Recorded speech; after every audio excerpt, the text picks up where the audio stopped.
आ नरेंद्र तोमर बहुत दुहाई कट रहा है, कह रहा है कि जी डिवर्सिफिकेशन लेके आनी है।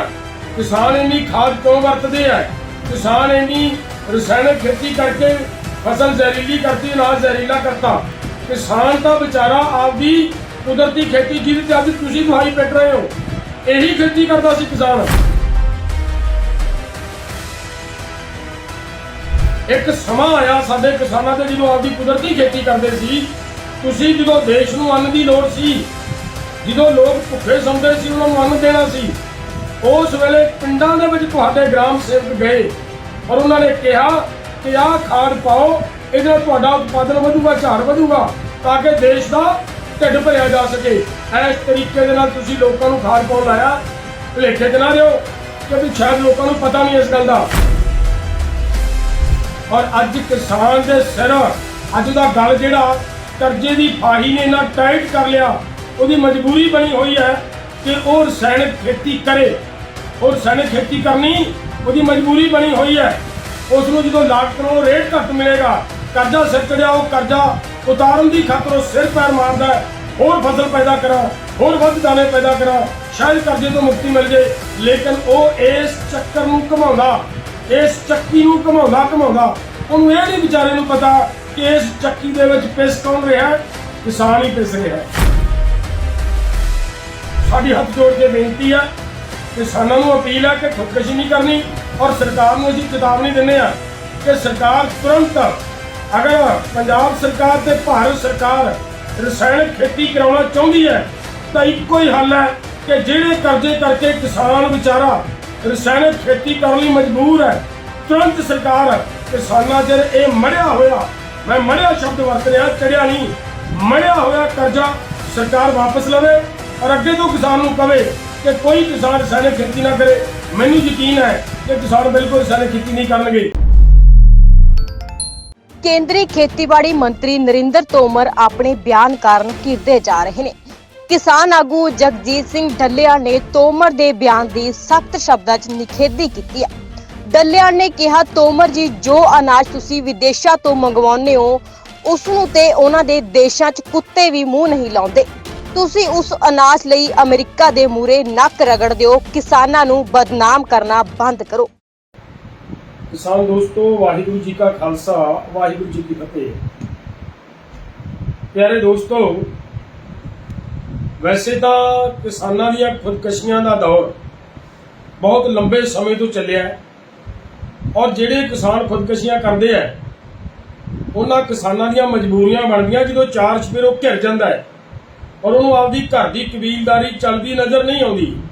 और उस आदमी नूं जदों कर्जा देण वालियां दी गल दा जवाब नहीं रहिंदा उहदे कोले कोई, उस वेले उहदे तो खहड़ा छड़ाउण दा इक्को रस्ता लगदा कि खुदकशी करे। मैं सारे ही वीरां नूं बेनती करदा, आपां सारे ही इक्को लाइन च, कोई एवें घबराओ ना इस गल तो बई कर्जा कमी साडे लई जो आफत बन गया, कोई साडी कमी है, साडी कमजोरी है, साडी गलती है। मित्रों, अपनी गलती नाल कर्जा नहीं चढ़िया, असीं बार-बार ये गल कह रहे हैं। ये जिहड़ा कर्जा चढ़िया अपने सिर सरकार दीआं गलत नीतियां करके, गलत पॉलिसियां करके चढ़िया। आ जिहड़ा तुसीं कल दा देख रहे हो 2-3 दिन दा, आ नरेंद्र तोमर बहुत दुहाई पिट रहा है, कह रहा है कि जी डिवर्सिफिकेशन लेके आनी है। किसान इन्नी खाद क्यों वरतते हैं? किसान इन्नी रसायनिक खेती करके फसल जहरीली करती, अनाज जहरीला करता, ये कह रहा है। मैं ਇਹਦੇ ਤੇ बेनती करनी चाहना, मैं नरेंद्र तोमर ਨੂੰ जवाब देना चाहना, श्रीमान जी किसान किद्दां रसायनिक खेती करता सी? किसान तो बेचारा आपकी कुदरती खेती जिहदे अज तुसीं दुहाई पिट रहे हो, यही खेती करता सी किसान। किसान बिल्कुल रसायनिक खेती के हक च नहीं सी। याद करो, शायद तुसीं भुल गए हो क्योंकि जो इन्हां कुर्सियां ते आ जाता आदमी उदों आपदियां करतूतां, आपदियां गल्लां बातां भुल जाता है। एक समा आया साडे किसानां ते जदों आपदी कुदरती खेती करते सी, तुसीं जदों देश नूं अन्न दी लोड़ सी, जदों लोग भुखे सौंदे सी, उन्हां नूं अन्न देना सी, उस वेले पिंडां दे विच तुहाडे ग्राम सेवक गए और उन्होंने कहा कि आह खाद पाओ, इहदे नाल तुहाडा उत्पादन वधूगा, झाड़ वधूगा, ताकि देश का ढिड भरिया जा सके। इस तरीके दे नाल तुसीं लोकां नूं खाद पाउण लाया। भुलेखे च ना रहो क्योंकि शायद लोकां नूं पता नहीं इस गल दा। अज जो साडी धरती ਕਿਸਾਨ ਦੀ ਆਰਥਿਕਤਾ ਤੁਹਾਡੀਆਂ ਨੀਤੀਆਂ ਕਰਕੇ ਇਹ ਬਣ ਗਈ ਕਿ ਉਹ ਵਿਚਾਰਾ ਇਹਦੇ 'ਚ ਫਸ ਗਿਆ, ਰਸਾਇਣਕ ਖੇਤੀ 'ਚ ਫਸ ਗਿਆ। ਕਿਉਂ ਫਸਿਆ? ਉਹ ਇਸ ਕਰਕੇ ਕਿ ਤੁਸੀਂ ਲਗਾਤਾਰ ਸ਼ੁਰੂ ਤੋਂ ਲੈ ਕੇ ਜਿਸ ਵੇਲੇ MSP ਤੈਅ ਕਰਦੇ ਹੋ ਲਾਗਤ ਨਾਲੋਂ ਹਮੇਸ਼ਾ ਘੱਟ ਕਰਦੇ ਹੋ, ਤੇ ਜਦੋਂ ਲਾਗਤ ਨਾਲੋਂ ਹਮੇਸ਼ਾ MSP ਘੱਟ ਤੈਅ ਹੋਏਗੀ ਤਾਂ ਕਿਸਾਨ ਕਰਜ਼ਾਈ ਹੋਏਗਾ ਹੀ ਹੋਏਗਾ। ਇਸ ਪਾਲਿਸੀ ਦੇ ਤਹਿਤ ਕਿਸਾਨ ਨੂੰ ਕਰਜ਼ਾਈ ਕੀਤਾ। ਕਿਸਾਨ ਦੀ ਇੱਕ ਮਜਬੂਰੀ ਬਣੀ ਕਿ ਮੈਂ ਆਪਦਾ ਕਰਜ਼ਾ ਘਮਾਉਣਾ, ਆਪਦੀ ਬੈਂਕਾਂ ਦੀਆਂ ਲਿਮਟਾਂ ਘਮਾਉਣੀਆਂ। ਇਸ ਕਰਕੇ ਉਸ ਵਿਚਾਰੇ ਨੇ ਆਪਦੀਆਂ ਲਿਮਟਾਂ ਘਮਾਉਣ ਖਾਤਰ ਉਹਦੀ ਮਜਬੂਰੀ ਬਣੀ ਕਿ ਮੈਂ ਵੱਧ ਤੋਂ ਵੱਧ ਅਨਾਜ ਪੈਦਾ ਕਰਾਂ, ਵੱਧ ਤੋਂ ਵੱਧ ਉਤਪਾਦਨ ਪੈਦਾ ਕਰਾਂ। ਔਰ ਉਸ ਉਤਪਾਦਨ ਦਾ ਰਾਹ ਉਹਨੇ ਲੱਭਿਆ, ਤੁਹਾਡਾ ਦੱਸਿਆ ਰਾਹ ਕਿ ਖਾਦਾਂ ਪਾਓ, ਸਪਰੇਹਾਂ ਕਰੋ। ਉਹ ਤੁਹਾਡਾ ਰਾਹ ਸੀ, ਕਿਸਾਨ ਨੇ ਨਹੀਂ ਲੈ ਕੇ ਆਂਦਾ ਕਿਤੋਂ। ਉਹ ਤੁਹਾਡੀਆਂ ਐਗਰੀਕਲਚਰ ਯੂਨੀਵਰਸਿਟੀਆਂ ਨੇ ਦਿੱਤਾ, ਤੁਹਾਡਾ ਐਗਰੀਕਲਚਰ ਡਿਪਾਰਟਮੈਂਟਾਂ ਨੇ ਦਿੱਤਾ। ਉਹ ਤੁਹਾਡਾ ਦਿੱਤਾ ਰਾਹ ਹੈ, ਉਹ ਲੋਕਾਂ ਨੇ ਅਪਣਾਇਆ।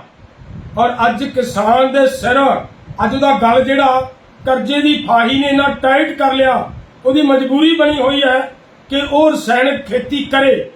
ਉਹ ਰਸਾਇਣਕ ਖੇਤੀ ਕਰਨੀ ਉਹਦੀ ਮਜਬੂਰੀ ਬਣੀ ਹੋਈ ਹੈ। ਉਸ ਨੂੰ ਜਦੋਂ ਲਾਗਤ ਨਾਲੋਂ ਰੇਟ ਘੱਟ ਮਿਲੇਗਾ, ਕਰਜ਼ਾ ਸਿਰ ਚੜਿਆ, ਉਹ ਕਰਜ਼ਾ ਉਤਾਰਨ ਦੀ ਖਾਤਰ ਉਹ ਸਿਰ ਪੈਰ ਮਾਰਦਾ ਹੈ, ਹੋਰ ਫਸਲ ਪੈਦਾ ਕਰਾਂ, ਹੋਰ ਵੱਧ ਦਾਣੇ ਪੈਦਾ ਕਰਾਂ, ਸ਼ਾਇਦ ਕਰਜ਼ੇ ਤੋਂ ਮੁਕਤੀ ਮਿਲ ਜੇ। ਲੇਕਿਨ ਉਹ ਇਸ ਚੱਕਰ ਨੂੰ ਘਮਾਉਂਦਾ, ਇਸ ਚੱਕੀ ਨੂੰ ਘਮਾਉਂਦਾ ਉਹਨੂੰ ਇਹ ਨਹੀਂ ਵਿਚਾਰੇ ਨੂੰ ਪਤਾ ਕਿ ਇਸ ਚੱਕੀ ਦੇ ਵਿੱਚ ਪਿਸ ਕੌਣ ਰਿਹਾ ਹੈ? ਕਿਸਾਨ ਹੀ ਪਿਸ ਰਿਹਾ ਹੈ। ਚੱਕੀ ਘੁਮਾ ਰਿਹਾ ਹੈ ਲੇਕਿਨ ਪਿਸ ਵੀ ਖੁਦ ਹੀ ਰਿਹਾ ਹੈ। ਤੇ ਤੁਸੀਂ ਲੋਕ ਬੈਠੇ ਤਮਾਸ਼ਾ ਵੇਖ ਰਹੇ ਹੋ, ਗੱਲਾਂ ਕਰ ਰਹੇ ਹੋ। ਔਰ ਇਹ ਗੱਲਾਂ ਕਰਨੀਆਂ ਕਿੰਨੀਆਂ ਕੁ ਵਾਜਬ ਹੈ ਕਿ ਸਾਡੇ ਦੇਸ਼ ਦਾ ਖੇਤੀਬਾੜੀ ਮੰਤਰੀ ਇਹ ਕਹੇ ਕਿ ਕਿਸਾਨ ਖੁਦ ਨਹੀਂ ਇਹ ਕਣਕ ਖਾਂਦੇ, ਇਹ ਕੇਵਲ ਲੋਕਾਂ ਨੂੰ ਖਵਾਉਂਦੇ ਆ ਜ਼ਹਿਰੀਲੀ ਕਣਕ। ਸ਼ਰਮ ਆਉਣੀ ਚਾਹੀਦੀ ਹੈ ਐਸੇ ਸਾਡੇ ਖੇਤੀਬਾੜੀ ਮੰਤਰੀ ਨੂੰ ਅਜਿਹੀ ਗੱਲ ਕਰਦੇ ਆ। ਔਰ ਉਹਨਾਂ ਨੂੰ ਇਹ ਪਤਾ ਲੱਗਣਾ ਚਾਹੀਦਾ ਕਿ 55% ਪਾਪੂਲੇਸ਼ਨ ਖੇਤੀ ਕਰਨ ਵਾਲੇ ਲੋਕਾਂ ਦੀ ਹੈ, ਤੇ ਫਿਰ ਉਹ ਇੰਨਾ ਅਨਾਜ ਕਿੱਥੋਂ ਲਿਆ ਕੇ ਦਿੰਦੇ ਹੋ ਤੁਸੀਂ? ਉਹ ਬਾਹਰੋਂ ਕਿੱਧਰੋਂ ਆ ਜਾਂਦਾ ਜਿਹੜਾ ਉਹ ਖਾਂਦੇ ਨੇ। ਸੋ ਬੇਲੋੜੀਆਂ ਗੱਲਾਂ ਕੀਤੀਆਂ ਜਾ ਰਹੀਆਂ। ਉਹ ਇਸ ਕਰਕੇ ਕਿਸਾਨ ਭਰਾਵੋ, ਕਰਜ਼ਾਈ ਤੁਸੀਂ ਆਪ ਨਹੀਂ ਹੋਏ, ਤੁਹਾਡੀ ਕਿਸੇ ਗਲਤੀ ਕਰਕੇ ਨਹੀਂ ਹੋਏ। ਇਸ ਕਰਕੇ ਸਾਡੀ ਹੱਥ ਜੋੜ ਕੇ ਬੇਨਤੀ ਹੈ ਤੁਹਾਨੂੰ ਸਾਰਿਆਂ ਨੂੰ, ਕਿਰਪਾ ਕਰਕੇ ਖੁਦਕੁਸ਼ੀ ਨਹੀਂ ਕਰਨੀ ਯਾਰ। ਕੁਛ ਹੋ ਰਿਹਾ ਆਪਾਂ ਲੜਾਂਗੇ, ਸਰਕਾਰਾਂ ਨਾਲ ਲੜਾਂਗੇ, ਟੱਕਰ ਲਵਾਂਗੇ, ਕੁਝ ਨਹੀਂ ਹੋਣਾ। ਮਰਨ ਨਾਲੋਂ ਤਾਂ ਫਿਰ ਟੱਕਰ ਲੈਣੀ ਚੰਗੀ ਹੈ। ਕੀ ਹੋਏਗਾ? ਵੱਧ ਤੋਂ ਵੱਧ ਸਰਕਾਰ ਸਾਡੇ ਗੋਲੀ ਮਾਰ ਦੇਗੀ, ਵੱਧ ਤੋਂ ਵੱਧ ਸਰਕਾਰ ਸਾਨੂੰ ਜੇਲ੍ਹ ਬੰਦ ਕਰ ਦੇਗੀ। ਲੇਕਿਨ ਰੱਬ ਦੀ ਜੀਵਨ ਲੀਲਾ ਖਤਮ ਕਰ ਲੈਣਾ ਉਹਦੇ ਨਾਲੋਂ ਤਾਂ ਚੰਗਾ ਕੰਮ ਹੈ। ਸੋ ਇਸ ਕਰਕੇ ਆਪਾਂ ਲੜਾਈ ਦੇ ਰਾਹ ਪਈਏ, ਉਧਰਲੇ ਪਾਸੇ ਚੱਲ ਕੇ ਆਪਾਂ ਇਹਦੇ ਤੋਂ ਮੁਕਤੀ ਹਾਸਲ ਕਰੀਏ। ਔਰ ਪੰਜਾਬ ਦੇ ਮੁੱਖ ਮੰਤਰੀ ਸਰਦਾਰ ਭਗਵੰਤ ਸਿੰਘ ਮਾਨ ਜੀ ਨੂੰ ਮੈਂ ਬੇਨਤੀ ਕਰੂੰਗਾ ਕਿ ਧਿਆਨ ਦਿਓ।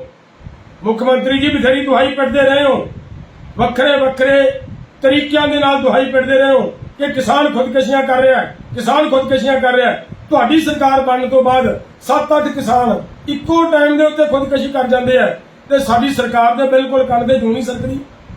ਤੋ ਇਸ ਲਈ ਸਾਡੀ ਹੱਥ ਜੋੜ ਕੇ ਬੇਨਤੀ ਹੈ, ਕਿਸਾਨਾਂ ਨੂੰ ਅਪੀਲ ਹੈ ਕਿ ਖੁਦਕੁਸ਼ੀ ਨਹੀਂ ਕਰਨੀ। ਔਰ ਸਰਕਾਰ ਨੂੰ ਅਸੀਂ ਚੇਤਾਵਨੀ ਦਿੰਦੇ ਆ ਕਿ ਸਰਕਾਰ ਤੁਰੰਤ, ਅਗਰ ਪੰਜਾਬ ਸਰਕਾਰ ਤੇ ਭਾਰਤ ਸਰਕਾਰ ਰਸਾਇਣਕ ਖੇਤੀ ਕਰਾਉਣਾ ਚਾਹੁੰਦੀ ਹੈ ਤਾਂ ਇੱਕੋ ਹੀ ਹੱਲ ਹੈ ਕਿ ਜਿਹੜੇ ਕਰਜ਼ੇ ਕਰਕੇ ਕਿਸਾਨ ਵਿਚਾਰਾ ਰਸਾਇਣਕ ਖੇਤੀ ਕਰਨ ਲਈ ਮਜਬੂਰ ਹੈ, ਤੁਰੰਤ ਸਰਕਾਰ ਕਿਸਾਨਾਂ 'ਚ ਇਹ ਮੜਿਆ ਹੋਇਆ, ਮੈਂ ਮੜਿਆ ਸ਼ਬਦ ਵਰਤ ਰਿਹਾ, ਚੜਿਆ ਨਹੀਂ, ਮੜਿਆ ਹੋਇਆ ਕਰਜ਼ਾ ਸਰਕਾਰ ਵਾਪਸ ਲਵੇ। ਔਰ ਅੱਗੇ ਤੋਂ ਕਿਸਾਨ ਨੂੰ ਕਵੇ ਕਿ ਕੋਈ ਕਿਸਾਨ ਰਸਾਇਣਕ ਖੇਤੀ ਨਾ ਕਰੇ। ਮੈਨੂੰ ਯਕੀਨ ਹੈ ਕਿ ਕਿਸਾਨ ਬਿਲਕੁਲ ਰਸਾਇਣਕ ਖੇਤੀ ਨਹੀਂ ਕਰਨਗੇ। ਅਗਰ ਤੁਸੀਂ ਇੱਕ ਪਾਸੇ ਪਰੋਸ ਕੇ ਮੂਹਰੇ ਥਾਲੀ ਵੀ ਰੱਖਦੇ ਹੋ ਤੇ ਵੀ ਕਹਿੰਦੇ ਹੋ ਕਿ ਬਿਲਕੁਲ ਤੁਸੀਂ ਖਾਣਾ ਨਹੀਂ, ਤਾਂ ਇਹ ਤਾਂ ਹੋ ਨਹੀਂ ਸਕਦਾ। ਸੋ ਇਸ ਕਰਕੇ ਸਰਕਾਰ ਤੁਰੰਤ ਕਿਸਾਨਾਂ ਦਾ ਕਰਜ਼ਾ ਮਾਫ ਕਰੇ। ਔਰ ਨਾਲ ਦੀ ਨਾਲ ਜਿਹੜੇ ਸਾਡੇ ਵੀਰ ਅੱਜ ਇਸ ਕਰਜ਼ੇ ਕਰਕੇ ਆਪਦਾ ਜੀਵਨ ਲੀਲਾ ਖਤਮ ਕਰ ਰਹੇ, ਉਹਨਾਂ ਨੂੰ ਮੇਰੀ ਅਪੀਲ ਹੈ ਬਿਲਕੁਲ ਨਾ ਕਰੋ। ਔਰ ਜਿਹੜੇ ਕਰ ਚੁੱਕੇ ਆ, ਸਰਕਾਰ ਉਹਨਾਂ ਲਈ ਵਿਸ਼ੇਸ਼ ਤੌਰ ਤੇ, ਉਹਨਾਂ ਦੇ ਬੱਚਿਆਂ ਲਈ, ਉਹਨਾਂ ਦੇ ਪਰਿਵਾਰਾਂ ਲਈ ਵਿਸ਼ੇਸ਼ ਤੌਰ ਦੇ ਉੱਤੇ ਮੁਆਵਜ਼ੇ ਦੀ ਵਿਵਸਥਾ ਕਰੇ ਔਰ ਉਹਨਾਂ ਦੇ ਘਰ ਪਹੁੰਚਾਵੇ। ਇਹ ਸਾਡੀ ਅਪੀਲ ਹੈ। ਨਹੀਂ ਤਾਂ ਫਿਰ ਆਉਣ ਵਾਲੇ ਦਿਨਾਂ ਦੇ ਵਿੱਚ ਜਿਹੜਾ ਸਾਡਾ 10 ਮਈ ਦਾ ਪ੍ਰੋਟੈਸਟ ਹੋਣ ਜਾ ਰਿਹਾ ਹੈ ਚੰਡੀਗੜ੍ਹ ਦੇ ਵਿੱਚ, ਇਹ ਸਾਡੀ ਮੰਗ ਮੁੱਖ ਹੋਏਗੀ ਕਿ ਜਿਹੜੇ ਖੁਦਕੁਸ਼ੀਆਂ ਕਰ ਚੁੱਕੇ ਕਿਸਾਨ ਨੇ, ਉਹਨਾਂ ਦੇ ਪਰਿਵਾਰਾਂ ਦੇ, ਉਹਨਾਂ ਦੇ ਬੱਚਿਆਂ ਲਈ ਸਰਕਾਰ ਕੀ ਕਰਦੀ ਹੈ, ਉਹਦੇ ਲਈ ਵੱਖਰੇ ਤੌਰ ਦੇ ਉੱਤੇ ਕੀ ਪੈਕੇਜ ਦਿੰਦੀ ਹੈ, ਇਹਨਾਂ ਗੱਲਾਂ ਦੇ ਉੱਤੇ ਸਾਡੀ ਲੜਾਈ ਹੋਏਗੀ। ਬਹੁਤ ਬਹੁਤ ਧੰਨਵਾਦ। ਵਾਹਿਗੁਰੂ ਜੀ ਕਾ ਖਾਲਸਾ, ਵਾਹਿਗੁਰੂ ਜੀ ਕੀ ਫਤਿਹ। ਦੱਸ ਦੇ ਕਿ ਇਸ ਦੇ ਨਾਲ ਹੀ ਕਿਸਾਨਾਂ ਨੇ ਹੁਣ ਬਿਜਲੀ ਦੇ ਸੰਕਟ ਖਿਲਾਫ ਮੋਰਚਾ ਖੋਲ ਦਿੱਤਾ ਹੈ। ਕਿਸਾਨ ਜਥੇਬੰਦੀਆਂ ਵੱਲੋਂ ਸੂਬੇ ਭਰ 'ਚ ਰੋਸ ਪ੍ਰਦਰਸ਼ਨ ਕਰਨ ਦਾ ਐਲਾਨ ਕੀਤਾ ਗਿਆ। Bureau report D5 channel Punjabi. ਹੋਏਗੀ ਕਿਸਾਨਾਂ ਦੀ ਗੱਲ, ਨਵੀਂ ਖੇਤੀ ਮਸ਼ੀਨਾਂ ਬੀਜਾਂ ਤੇ ਬਾਗਾਂ ਦੀ ਗੱਲ ਲੈ ਕੇ ਚੱਲਾਂਗੇ ਤੁਹਾਨੂੰ ਰੰਗਲੇ ਪੰਜਾਬ ਦੇ ਖੇਤਾਂ ਵੱਲ। ਦੇਖਣਾ ਨਾ ਭੁੱਲਣਾ ਸਾਡਾ ਖਾਸ programme farming with Amarjeet Waraich, ਸੋਮਵਾਰ ਤੋਂ ਸ਼ੁੱਕਰਵਾਰ ਸ਼ਾਮ 6 ਵਜੇ D5 ਚੈਨਲ ਪੰਜਾਬੀ ਤੇ। ਕੀ ਹੁੰਦੀ ਹੈ ਜਮਾਬੰਦੀ, ਕਿਵੇਂ ਬਣਦੀ ਹੈ ਵਸੀਅਤ, ਜ਼ਮੀਨ ਜਾਇਦਾਦ ਦੇ ਹਰ ਮਸਲੇ ਤੇ ਕਰਾਂਗੇ ਚਰਚਾ। ਦੇਖਣਾ ਨਾ ਭੁੱਲਣਾ ਸਾਡਾ ਖਾਸ D5 ਚੈਨਲ ਪੰਜਾਬੀ ਹੁਣੇ ਸਬਸਕ੍ਰਾਈਬ ਕਰੋ, ਬੈਲ ਆਈਕਨ ਤੇ ਕਲਿੱਕ ਕਰੋ।